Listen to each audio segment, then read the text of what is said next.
Welcome everyone to Musicians Dystonia Live Talk. I'm here today with Dion Tucker. I have such a privilege of interviewing him today. I was supposed to interview him last week, and unfortunately my technology is not the greatest, so But Dion, thank you for coming back and doing an interview with me. I'm really happy to have you here today. It's my pleasure. Thank you so much for having me, Katie. I really appreciate it. Could you go ahead and introduce yourself and tell us a little bit about your musical background and what got you into trombone playing, kind of your schooling background as well? I know you have a lot of experience and a lot of recognition, so if you want to explain that as well for us. Sure, sure. Well, I grew up in Miami, Florida. I was born in Boston. A lot of people don't know that, but I moved to Miami when I was about 8 or 9 years old. And I started playing the trombone around the age of 10. I was in middle school, sixth grade. And just like many people, I had to pick an elective for what my elective art was going to be. And I had to pick between dance or visual art or theater or music. And the big band, they had a jazz band come to my elementary school and play for the students. So I was attracted to the jazz band, and it was something that seemed more interesting than the other electives. So I wound up playing in the summer right before I went to middle school. That was around 10 years old. And at that time, I wanted to play the trumpet. They went by last name. So my last name is Tucker. So by the time they got to picking for me to pick, there were no more trumpets left. So they said, all right, why don't you play the trombone?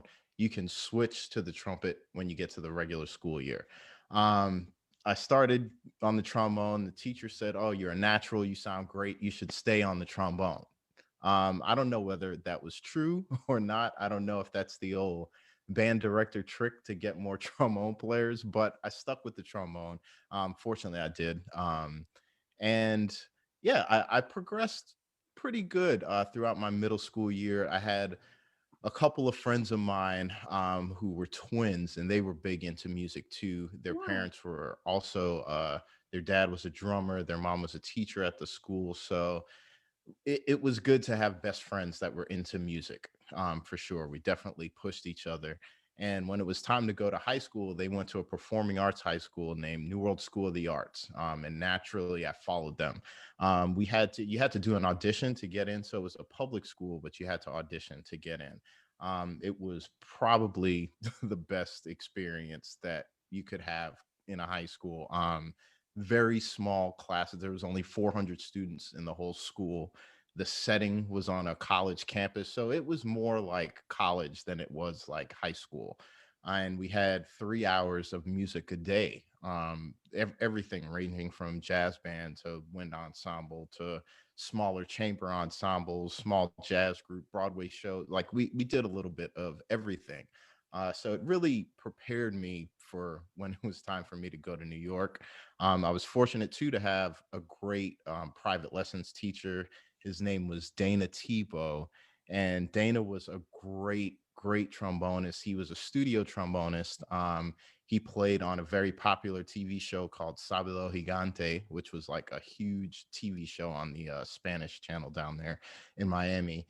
And he could just read anything and he could play anything. He had an extremely high standard that was set for me from jump. And I realized that, and I always made sure I practiced and was on top of my game before I even stepped into my lessons, because he would make you leave if you weren't ready. He would just send you out, which is a good Oh thing. no. It's a good thing, because you had to be prepared. And most of the players at the school, everybody was on a high level, so everybody was big into what they were doing. Um, that definitely prepared me for coming to New York, because when I came to New York, I went to the new school, and that kind of was like half college, half professional life, because I did start working with different professionals at around this time. I was about 19 or 20 or so at that time. The first tour I went on was with a rock band called Matchbox 20. Um, Yeah. which is like crazy. How is that my first tour? I don't really know, but but it That's so was. crazy. You know, like It, for those of us who grew up in the 90s, we love Matchbox 20, you know. Yeah. They're awesome. They were huge. They were huge. And I didn't even really know about them before I went on tour. And I was like, holy cow, we're playing for like 20,000 seat amphitheaters. It's like, it's crazy. And here I am, like the young guy, I'm 20, 19, 20 years old. And I'm like, yeah, this is what music is all. This is what I practiced so hard in high school for. um, Not knowing that this was just like a little tiny glimpse of, of what was to come. And after doing 3 month tour with them over the summer, 2 weeks later, I went on tour with Ray Charles for about Wow. 3 to 4 weeks, and that was my first time going to Europe. So that Wow. was an experience, but it was totally different. The way that Ray Charles ran the organization was a lot different than the Matchbox 20 people. So it went from it was a shock to see how things were run, drastically different. Um, but at any rate, it was still an amazing experience. And from there, I just started working around New York, working in different bands. I was with the Duke Ellington band for about 12 or 13 years, did a lot of growing up there, learned a lot from everybody in the band. A little later, around 2007, I joined Harry Connick Jr.'s band. Been fortunate to travel the world with him and do all kinds of stuff. 2 years on TV, playing for the Pope. It's been like a wide variety of things. So I've been fortunate to work with some of the best players in New York, and here I am today. Well, I mean, what an honor. Oh my goodness. To be able to do that much and this for such iconic people too. I feel like that's really amazing that you've been able to do that. And then also with starting your business with the chop shops as well, which we'll talk about here soon, which you started and is such a great resource. And I'll go ahead and put it in the links too afterwards for everyone to access. Um, but with growing up with music, it's really great that you've had all these opportunities and everything. Um, and it's unfortunate that you got focal embouchure dystonia at some point throughout this, because for many of us who have suffered this, it's like not an easy thing to go through, especially when it hits you at first. It's like, what the heck is going on here? I don't know what's Yes. happening with my face. Yes. Um, can you kind of explain about what was the time when that kind of started to set in, and like what were you experiencing? What kind of happened? Yeah. Well, it was in the summer of 2019, and I had just gotten married at the beginning of June. And the day after that, I had a close friend of mine pass away. All right. So those were like two big things that happened that I didn't think affected me at the time. Looking back on it, possibly it did. And 2 weeks after that, I went on tour with the Jazz at Lincoln Center Orchestra. We went to Sao Paulo, Brazil. We had 2 week long residency in Sao Paulo, playing concerts every night. So leading up to that tour, I practiced, I did everything that I would normally do. Got off the plane in Brazil. Things felt a little bit funny with my chops. Didn't really know what was going on, but I just kind of look at it. I've traveled internationally for years.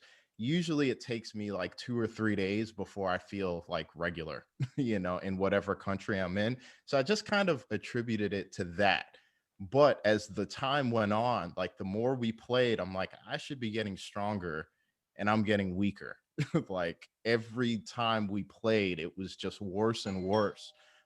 So it was kind of to the point where I started thinking about it. One thing I knew was to not think about it. The more I think about it, the worse it's going to get.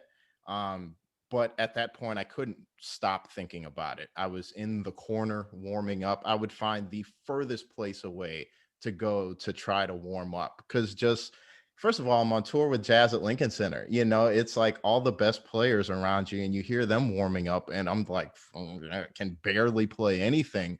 So that just kind of made my confidence go down more. And then I started passing solos. I had maybe like one solo a night, and I would like, hey, maybe somebody else can play it, which is not me. I usually take my opportunities there, but my upper register, I'd lost easily an octave at that point. Like I just couldn't get above like a high G. I couldn't go above. I started having air leaks, which I never had before, and I started getting tension in my neck area and kind of going into my jaw area. So tried a couple different things on the road, going in the mirror, trying to just micro figure out every little thing that it could be, but nothing helped. So I was actually kind of eager to get home and like really start dissecting what was going on. So as soon as I got home, I pulled my horn out and I was in front of the mirror and I'm like, I'm going to figure this out, whatever it is. That's when things got totally terrible. Just Yeah, I terrible. know how you feel because I had the same thing happen with the air leaks where it just started happening. And you're like, where is this coming from? Why is this happening? And it's like, Yeah. am I overworking myself? Like, what am I doing? What am I doing wrong? Yeah. Um, and then with the neck tension too, I have the exact same thing too. Except for me, it's on my right side. I don't know if it's on your left side there. Um, Yeah. but I think it was on my yeah, side. it's very scary when it happens because it's like, oh, well, how do I fix this? Yeah, yeah. Did you start immediately trying to fix it like with technique, like did you think at first it was like something to do with like playing technique or Yeah, I went to my go-tos of what I knew, really trying to focus in on my corners, really trying to make sure like everything was solid as far as the structure in this area. But the more I did that, the worse it got, the more my range diminished. So now I could barely play above a middle B flat. And at that time, it was like as soon as I would go to play, like as soon as I would try to play, I would tense up so much and it was excruciating pain in my jaw. The pain creeped all the way up to my jaw to where it was like unbearable. And I would go and get a massage and they'd be like, "What is wrong with you?" And it's like, "Oh yeah, I've been trying to play the trombone." It's like, "No, this looks like a sports injury. Something is wrong." And at that point I knew like, okay, something is seriously wrong. I can't keep trying to play like this. Like I have to stop. And that's when I started researching like what is going on. That's when, oh my goodness. Well, I'm yeah. so sorry that this happened to you. I'm so sorry that that you've had to go through this because it's horrible for everyone. But just like you, I went through the same thing too, where I think my first attempt of trying to rehabilitate, I tried to fix a lot of my corners because I was dealing with a lot of like corner sagging on one side. So I was like trying to fix it Hmm. and everything, and it just kind of made things worse. And like you, I had the Yeah. same thing where it's like I fixed it, but then even though my embouchure looked better, I started getting pain in my jaw. And I was like, Hmm. why does it seem like everything I try that seems like it should make it better is actually Right. making it worse? So it was Yeah. like almost felt like I was like forcing my embouchure to look normal and be normal and act normal when it wasn't Yeah. normal at all. Yeah. and Yeah. And that was a thing that was kind of tricky for me too, because my embouchure was never that normal. I always played a little off center. I always had a little bit of like top lip sticking out, but it never affected my sound. So I thought, or my technique. And no teacher ever tried to switch my embouchure. So I just stayed with it. I stayed on that. But when something went wrong, I knew like, okay, this isn't right. I just didn't know, what was going on.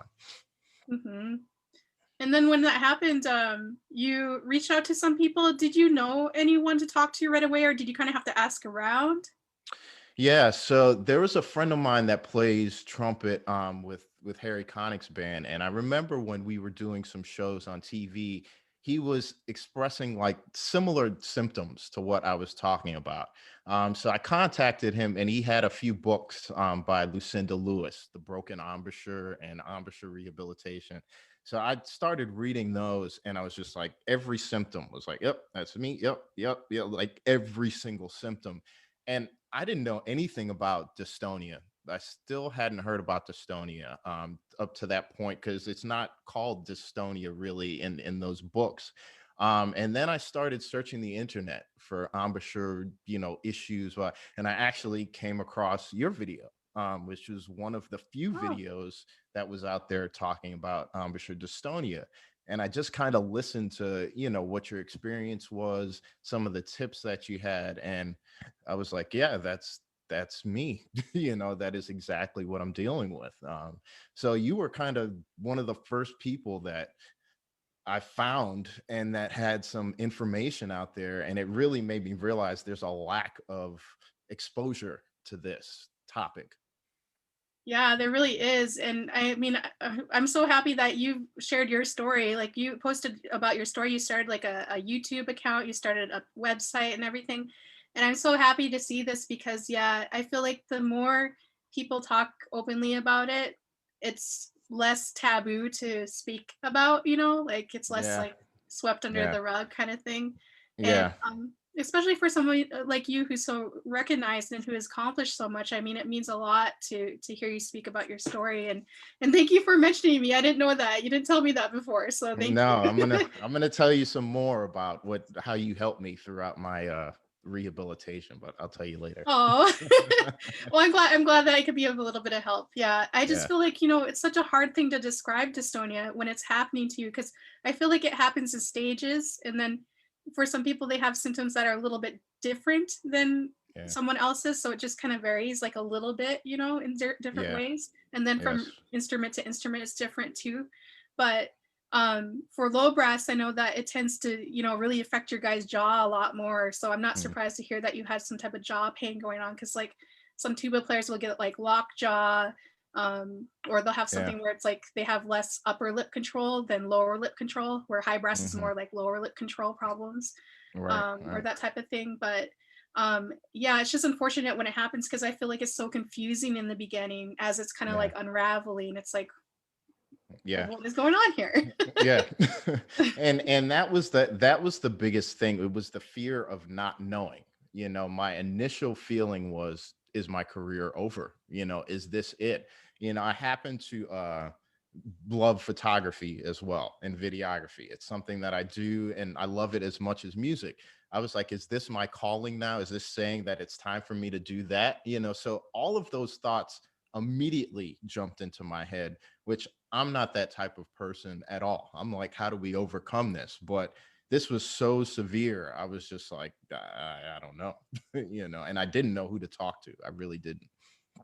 But eventually you found, because I think I saw you writing once about Jan Kagarai. So Yes. I think you worked with her or her team at some point, right?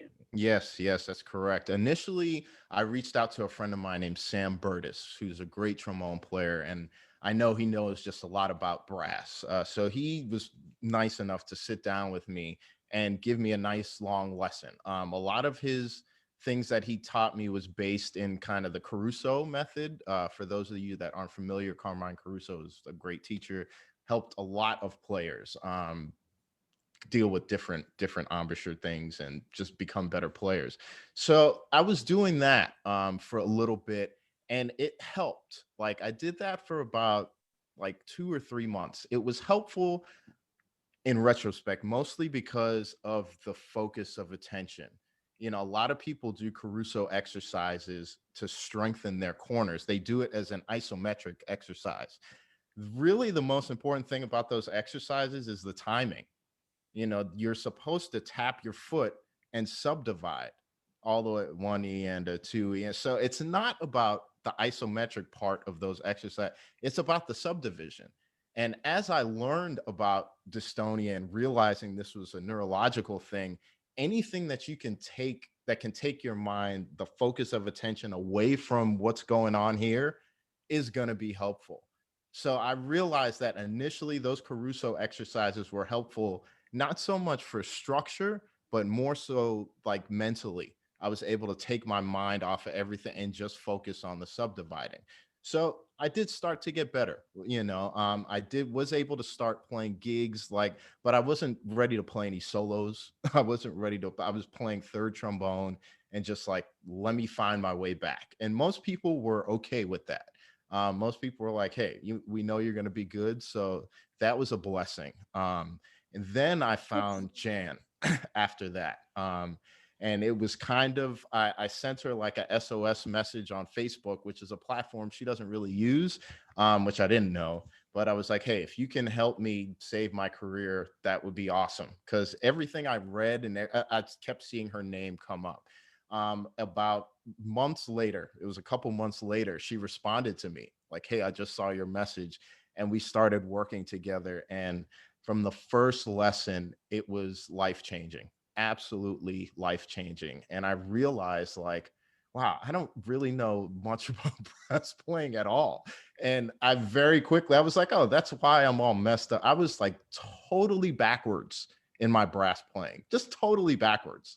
But it was effective. It wasn't efficient, it was effective. So I had 25, 26 years of effectiveness until it didn't work. Now I had to explore how to be efficient, and not just effective. So that was the biggest thing Jan taught. And the first thing she told me was the goal is to make you better than you were before. I was like, all right, let's do it. you know.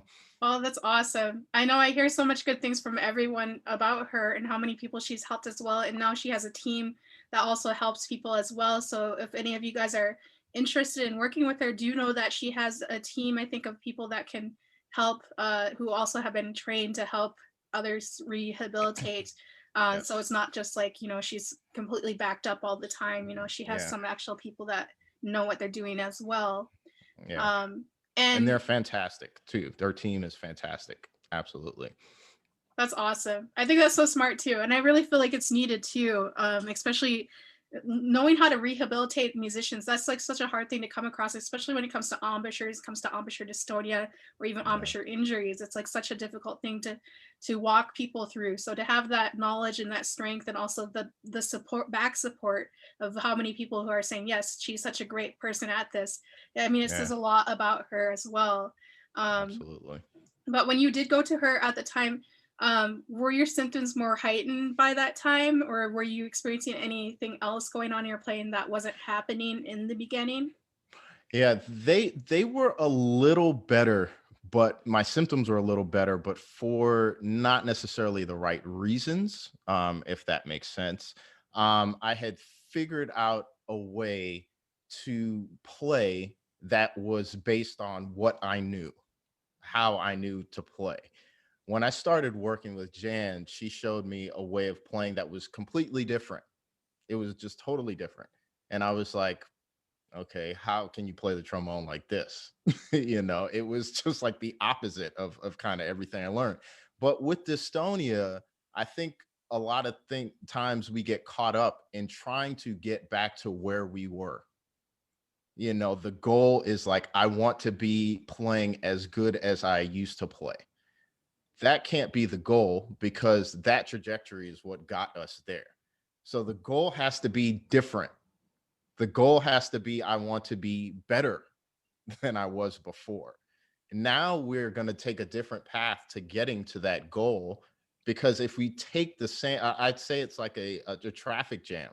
You're going to the store and you keep taking this route and you keep running into this traffic jam, and you're willing to sit through it, and every day your patience gets a little better. You get to the store, but you never think about taking an alternate route to get to the store. You're just comfortable that you will get to your destination by sitting in this traffic jam. Dystonia is the traffic jam. In order to beat that, you have to just forget about that, forget about the traffic jam, and create a new way.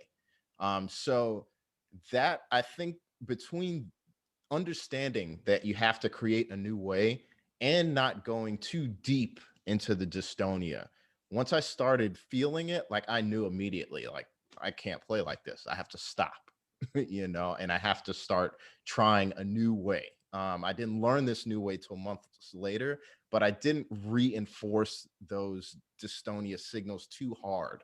And I think it's difficult for people sometimes, because you get 6, 9 months, a year into trying to play with dystonia, and then it's hard to even think about playing another way because your mind is where it is. Yes, I completely agree. I completely agree with that. And I feel like it's so interesting because I feel like when you have dystonia, the more you try to play with that old pathway, the old route, like you're talking about with the traffic jam, at some point your body is like sending all these signals like, I can't do it, I can't do it, I can't do it, I can't do it. And like you said with the jaw pain, it's like I did the same thing where it's like I kept trying to play the way I used to play and trying to fix my setup so it would look like how it worked the last way I played, and it just kept running into a brick wall. And at some point, my whole upper body was like, nope, like Yep.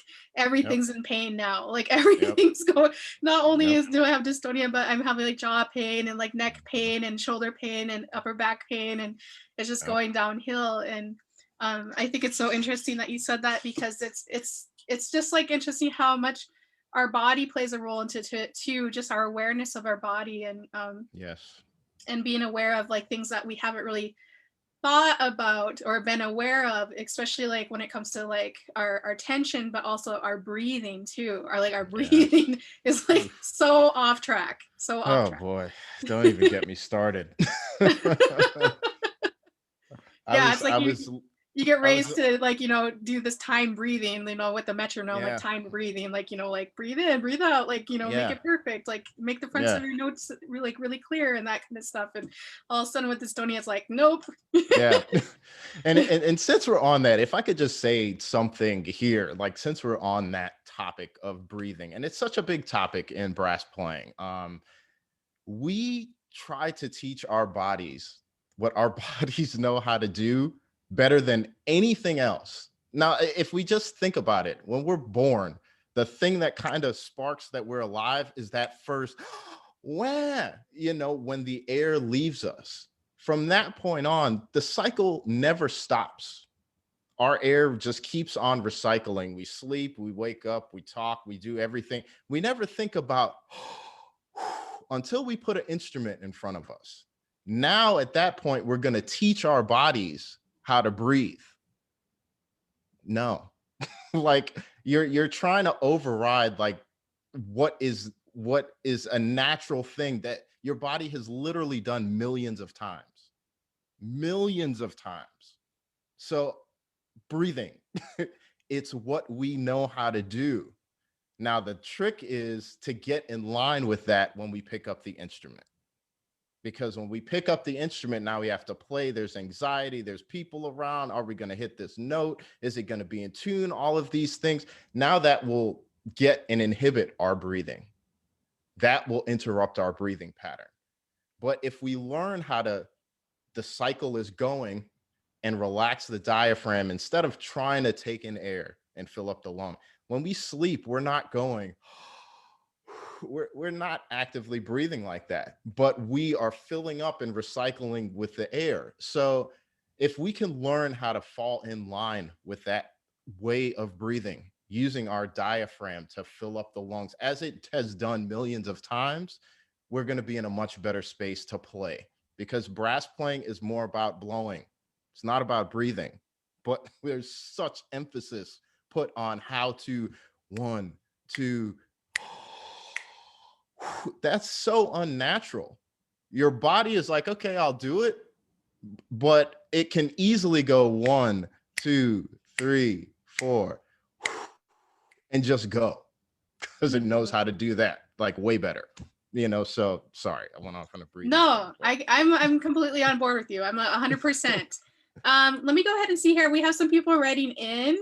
So I just want to say, yeah, hi, Tiago. Tiago's writing into us. I don't know if you know Tiago. He's a trombone player too. okay. And he's actually, Tiago, you're attending, I think he's in London right now. You're going to school for music psychology and medicine Okay. research.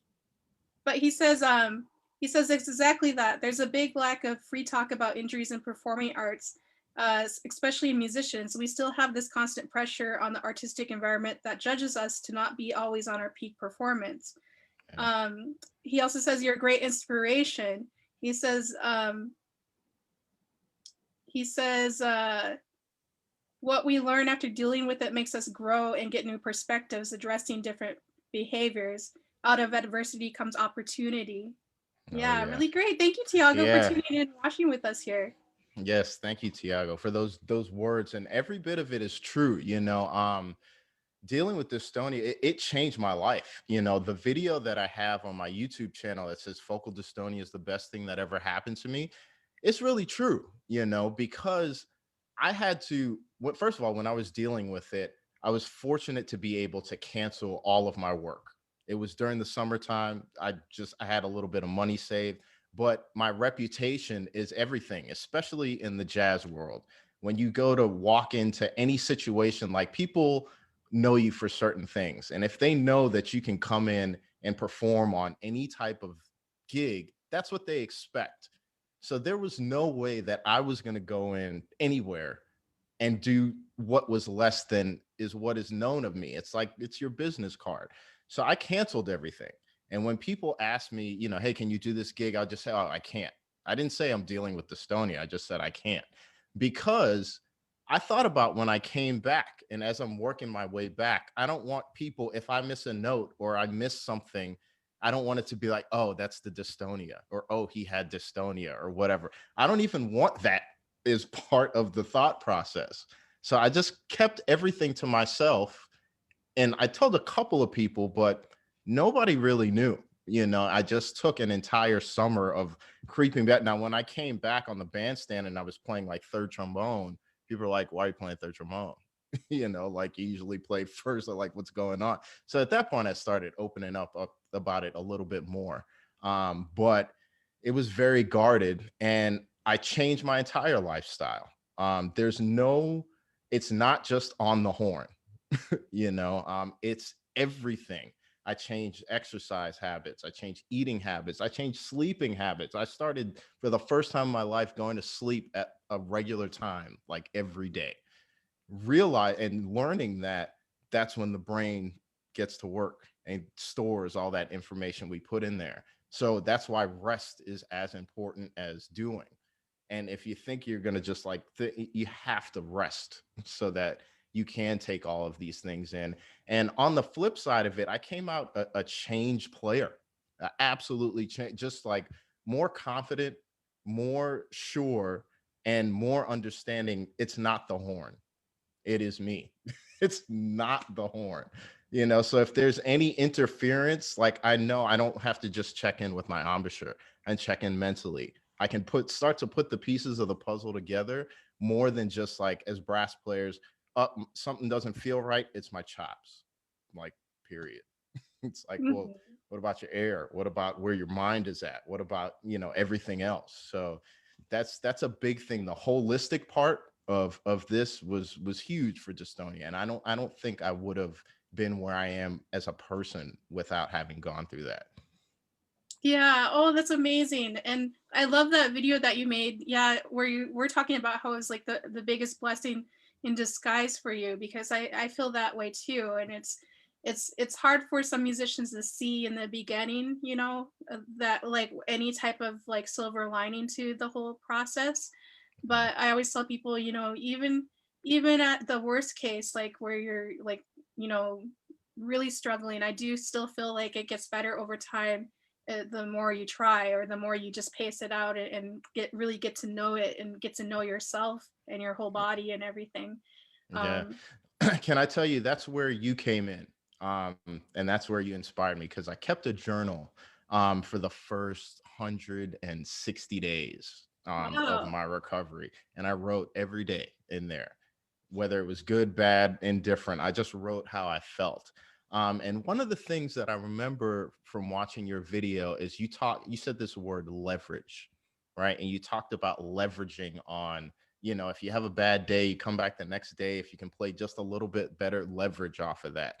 So every day in my journal that I got like a little bit better, I wrote leverage, even if it was like a half step more that I could play. Because one of my goals, like I couldn't play the head to Cherokee, which is a very popular jazz song, but it's a very simple melody and it's in the middle register. And I couldn't play the whole melody.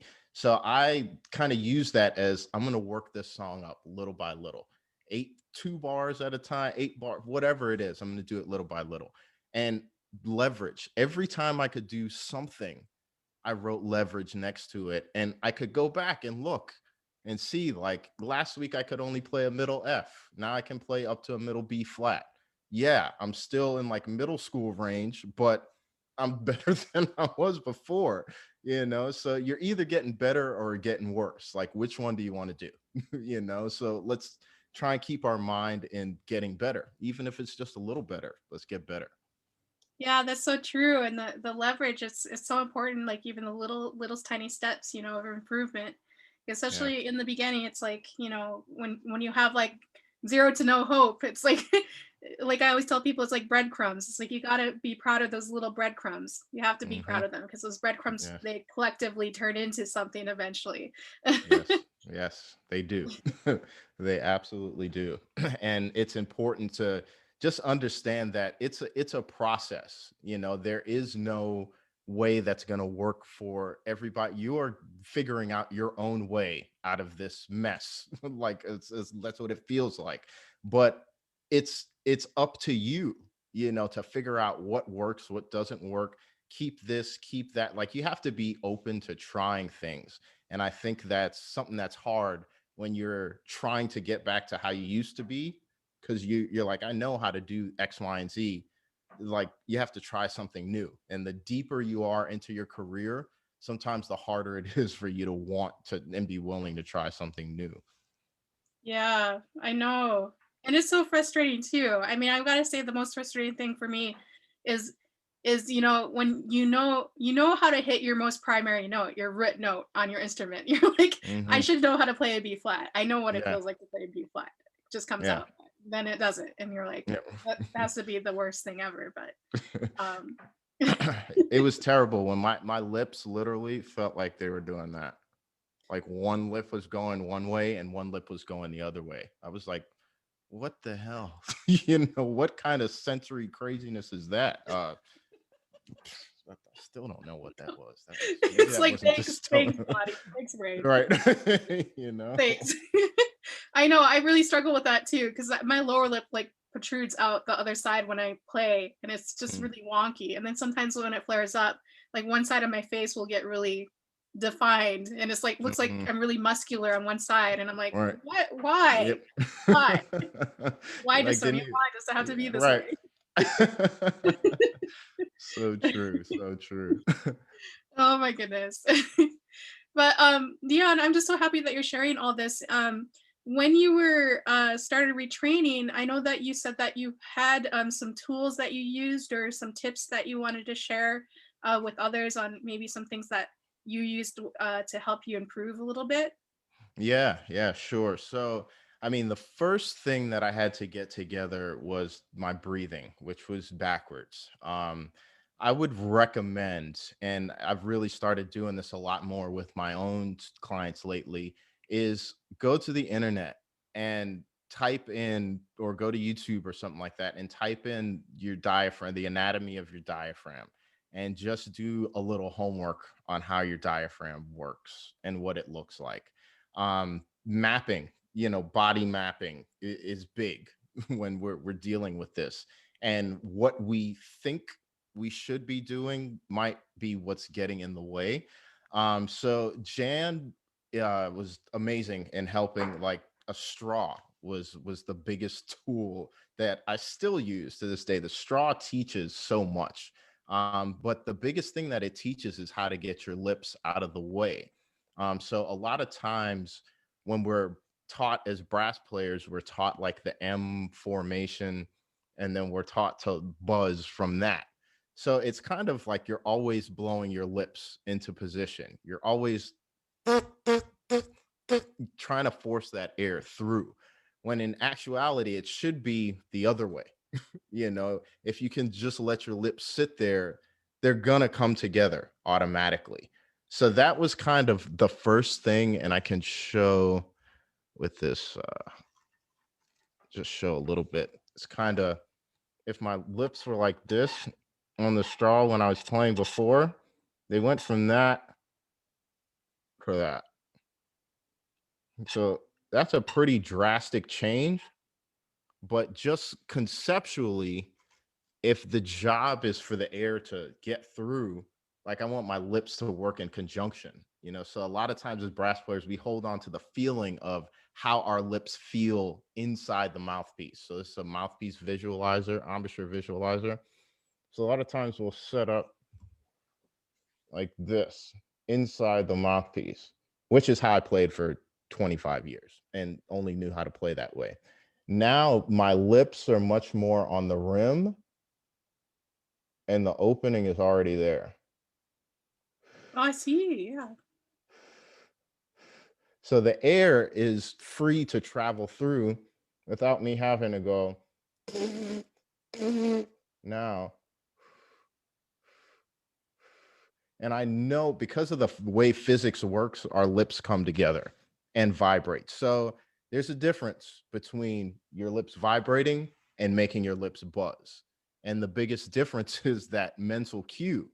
If I tell you to buzz your lips, well, you're going to go and buzz your lips. If I tell you to let your lips vibrate, you might do something more like that.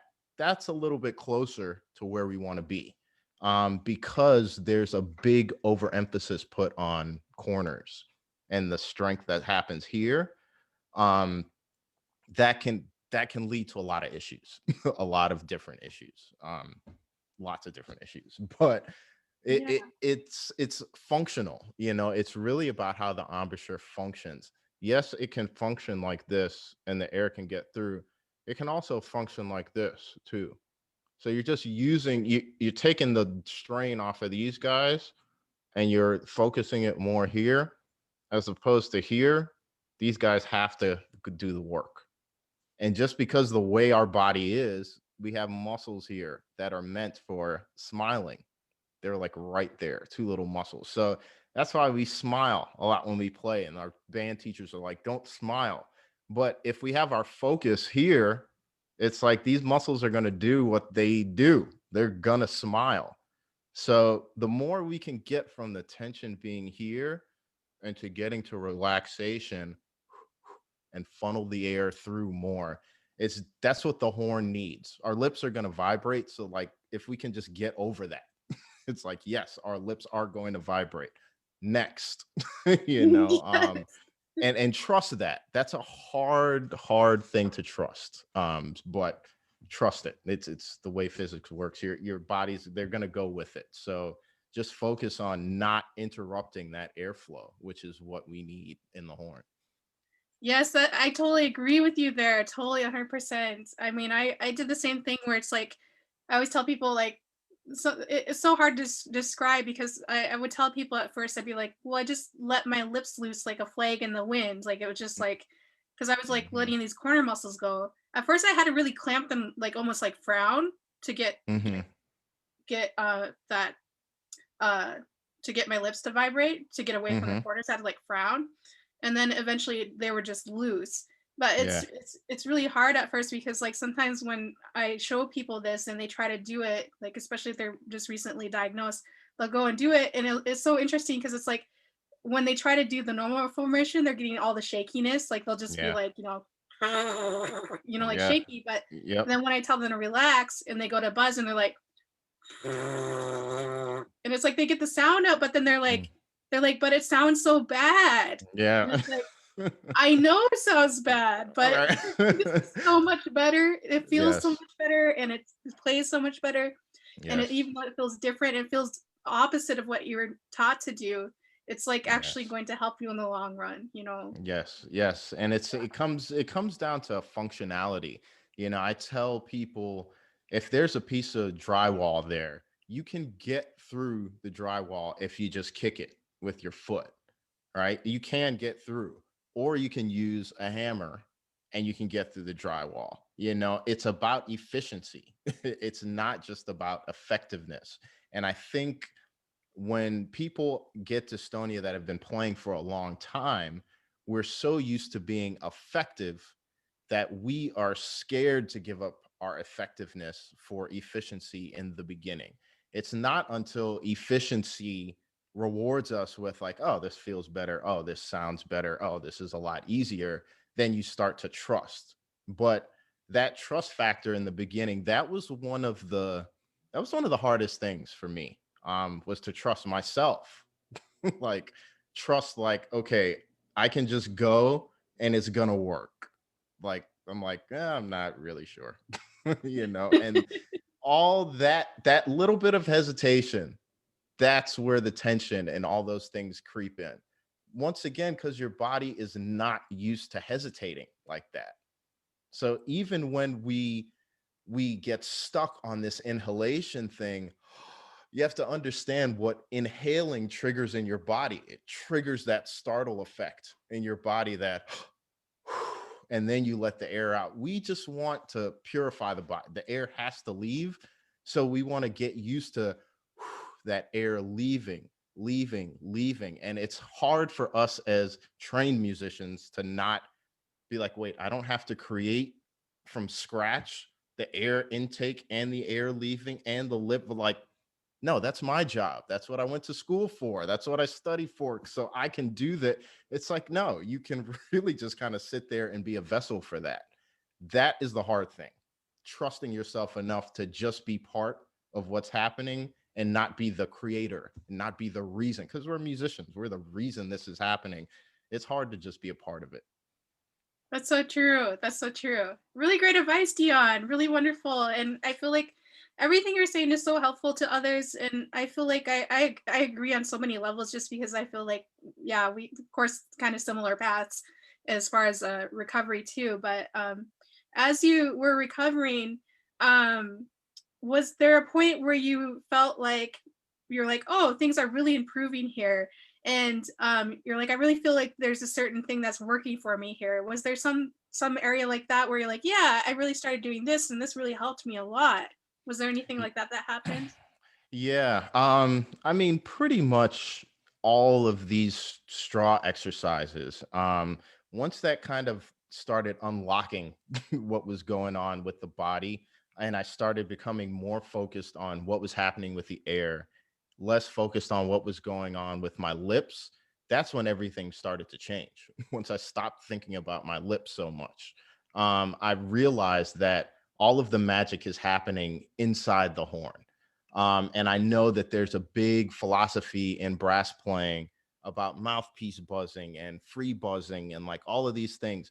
When you're dealing with dystonia, though, that's, in my opinion, that's not the route we want to go, because that's not actually how we play anyway. It's slightly different than how we play. So as we're making new mental connections, we have to, it starts here. We're just feeling it here, but it starts here. Like, what is it that I'm trying to achieve? So if I'm trying to achieve a buzz, my lips are going to be like this. If I'm trying to achieve just letting the air flow, my lips are going to stay. So that's like one of the hard things, was getting my lips to stay. But whether you get a straw, you can use your pinky, and just getting your lips, even if you have a smaller aperture, say you play trumpet, this is trombone here, this is trumpet or French horn. Let me see if I can get a little closer here.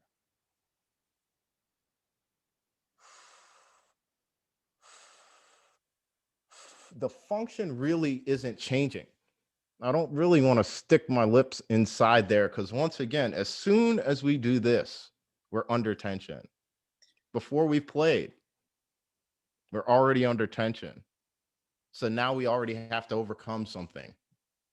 Yeah, And I so the agree. And I feel like with the like you're saying, like with the way you're setting it on there and everything, I don't know if it's the same for you, but I felt like when I started playing with this more like less corners and more like getting this kind of like resetting of relaxation, I wasn't setting so much like my normal setting, because like for horn players, we play a lot on our upper lip, like a lot, like it's like majority upper lip. But all of a Mhm. sudden, it was more like just both of my lips were being Mhm. used to play Yes. rather Yes. than just this normal formation. It was like both lips Yes. were being used. Yes. I don't know if Yes. that was the And, same. yeah, and I mean, definitely, like mine was more offset, so I noticed a more centered um aperture, and just where my mouthpiece was more centered than it was before. It was always slightly off to the, I think, off to the left. But now I don't even really think about that. Like, the crazy thing is that once you develop new pathways, then the old pathways go away and you don't think about them. So somebody asked me to play like how I used to play. Like, I can't do it. And it's crazy to think that after playing a certain way for 25 years, I can't do it anymore. But the new pathways have taken over, and it's just like, this is the way. This is the also, it's no longer the alternate route. It is the way to get to your destination. So like I think it's hard to get over that. Once again, it's the trust thing. You do something, you don't get results. Like there's nothing worse than setting up like that and putting air into the horn and nothing happening. You're like, it's not gonna work. Yeah. Let me jam my lips back together here. This is not gonna work, you know. So like just trusting, like give your body a chance. Oh, let the lips find and work in conjunction. Everything is working in conjunction. So don't put 90% on your lips, 10% on your brain. Little bit here, little bit here, little bit here, and let everything work together. We're not that far off when it's time for us to play. If we make it into a whole, and this is just my mouthpiece, if we make it into a whole like into a whole like event when it's time for us to play a note, well, that's what our body is going to continue to reinforce those signals. Sometimes we have to train ourselves to just play, just pick the horn up and just play. That's hard to do, especially once you have trained the other way into you. So the more you can practice going back to the basics, even just bringing your finger up to your lips and having nothing happening from here to here and just bringing your finger up Yes, I and agree. having keeping everything still, that's an exercise right there. So I have a quick question. Sorry, I have a question here Yes. from Tiago. He says, Dion, I have two questions. He says, what kind of work did you do to diminish your body tension? Have you got tension points with pain, especially in your back at all? Hmm. And the second question is, could you identify which triggers led you to focal dystonia? Which indicators can you connect with me? Like, I guess he's asking, like, if do you feel like there was like a source to your dystonia? Like, some Okay. people will be like, oh, it was overuse, or it was repetitiveness, or it was like an Yeah. embouchure change. Yeah, yeah. Okay. Both great questions. I'll answer the second one first. I think knowing now what I know now, my my body function was terrible all the way around, from my embouchure and the way my breathing. So it worked for as long as it did, and then it just stopped working. I think the reason why it stopped working is because it was dysfunctional, and once it went over the edge of dysfunction and I didn't know how to change it, it was just like all the way gone, So I think I'm not blaming any of my teachers or anything like that, because once again, I've had a super successful career up until this point. So things were working, but because I didn't have a true understanding of how things fundamentally worked, I didn't have the proper understanding of the body mapping and things like that. It just, that's why it went quick. So I would say as much information as you can get regarding how things are actually working, understanding the anatomy, understanding where your lungs are, where your diaphragm is, and all of those things, and how the muscles are working can help you just not even get to that point in the first place. But I think just overall dysfunction. I had an effective embouchure. I didn't have an efficient embouchure. And what was the first question again? 'Cause I That forget. one was about, let me see, it was like certain body pains. Let's see here. Yeah. Sorry, Yeah. my Yeah. phone was gonna, my phone is dying, but Oh. but think he was asking about like if you had back pain or something. Let me just see here. Yeah. I Um, think it was regarding tension. oh yeah, here it is. So he says, what kind of work did you do to diminish your body tension? Have you Mhm. got tension points? Uh, have you got tension points with pain Okay. anywhere? Yeah. Fortunately, I don't have any tension points with pain anywhere. Fortunately, when I was deep in it, it was in my jaw. But after I started changing my functionality, that all kind of went away. What, as far as what I do to combat tension is exercises like that. I definitely take a couple minutes before I play to like meditate or just cool everything out and understand that what I'm stepping into is something that I'm going to be joining, not something that I'm creating. So when I step into my practice sessions, I'm realizing I'm joining something. I'm not going through this whole transformation in order to play the trombone. From that point, I will immediately start to do some breathing exercises and see if there is any tension here in my shoulders and in my neck area. So just as I'm breathing, I'll usually be in the mirror, and I usually have one hand on my sternum because I can feel how open my chest is. And I'm just observing, and I don't want my breaths to look like that's like way more work than I want to do. I want it to look a little more neutral.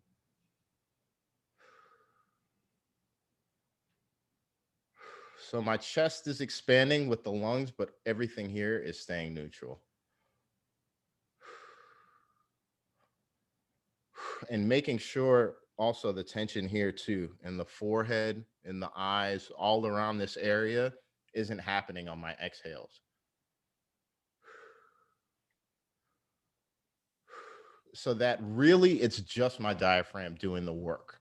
And from there, if any tension starts to creep in, I can identify it. A lot of times it's when I start to bring the instrument up. A lot of times I'll think about standing with something heavy in my hands just to keep my shoulders there. And when I bring my instrument up, same thing, trying to identify no movement like this. A lot of times we go to play and that just automatically happens when we go to pick up the horn. So I think more about bringing it to me and keeping everything neutral. And when I play, it doesn't change from just because the horn is there. Like I try to keep everything neutral. That's really good. He says, but we but we would address misconceptions coming from obsolete pedagogical strategies, right? Yes. That's way better than I would have said it. Yes. You know, our teachers teach us what they know. And we take that information in and then we do what it is that we know. You know, it's better to really know. You know, we have the resources, we have the science, we have the videos, we can like YouTube anything. So just look at it and see what it is, because really the picture that you create here is what's going to manifest in your body. And if you watch players, great players, and you see them play like that, and you see that, it's very easy for you to think that if you do that, you're doing the right thing. No matter how good the other person sounded, you still have to figure this out for yourself. And you have to understand what is going to be the most efficient for you. It's not about anybody doing anything wrong.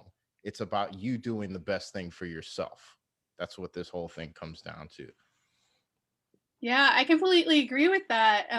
I love that you said that too, because I feel like, like it's true, because it's like, with our pedagogy, it's kind of that how we're taught, it's, I mean, granted that it was all in, oh, some things are in really good, not that they're out to like kind of harm us.